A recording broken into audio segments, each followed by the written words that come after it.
So hi, welcome. Welcome to Carleton's 3D campus. You can see over here the newly designed Language Center, which I'm going to take you for a tour in shortly. I just want to show you when students arrive to the class, this is where they typically land, just in this quad area.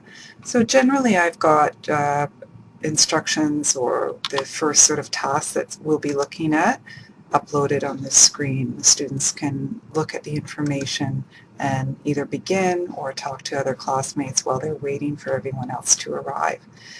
Over here, I still use the whole environment when I'm teaching. So just to give you an example, here I've got a video that I had made with the EDC that I've uploaded, and the students were tasked to Hello, listen to welcome to this. Carleton University's virtual campus and the 3D Language and Cultural Preparation Unit.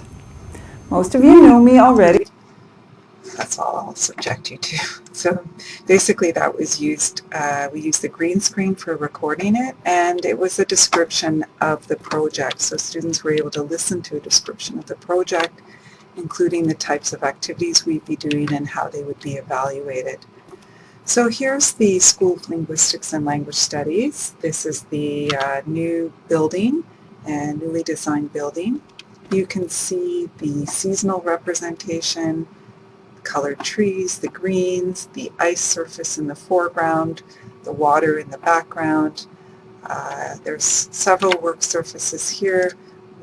Another one where I've uploaded the instructions for the day or the tasks for the day. Here I've just simply uploaded an image of the 3D environment. You can see on the ground floor many cultural icons, which is part of the course that was developed. So we have our lovely groundhogs, we have OC Transpo bus replica, and we did a unit actually on travel and OC Transpo that was quite well received from the students.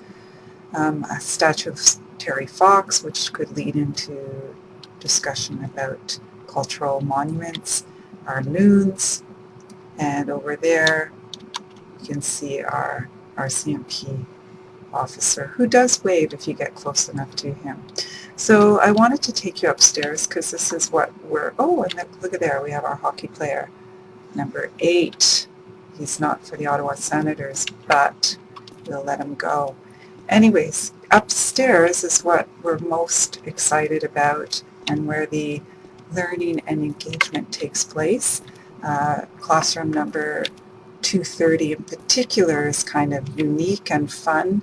So you can see this room has been set up for group work, small group work, which is very common in a classroom, language classroom especially. So I can just demonstrate. If I were part of a group, I can close the dome, and by doing so my voice is contained with the members of my group and I don't interfere with the other groups. I have access to the teacher's instructions for the activity or the task. And I also have access to a web renderer or notepad. So I can use this with my classmates and we can write collaboratively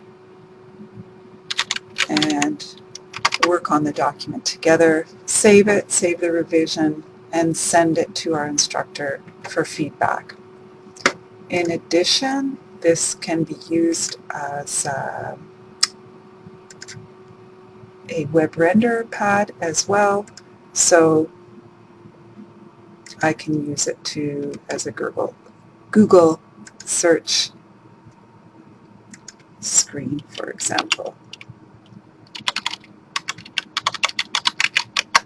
So this would give me access to Google, YouTube, and even Carleton Library or whatever it is that I'm researching.